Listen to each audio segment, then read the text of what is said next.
ચોટાણા જિલ્લો મહેસાણાથી કૃષ્ણ મંડળ આવ્યું છે અને રોકડ અનુદાન છે 14,000 રૂપિયા રોકડ સહયોગ આપી રહ્યા છે. તો સમગ્ર મંડળનો ખૂબ ખૂબ આભાર. Thank you.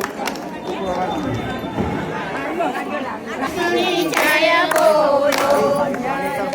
તો 22 પાનેતર પણ છે. તો આપણા નેક્સ્ટ સમૂહની અંદર 22 પાનેતર કામમાં લાગશે. તો સમગ્ર સુરત ગામનો હૃદયથી આભાર માનીએ છીએ.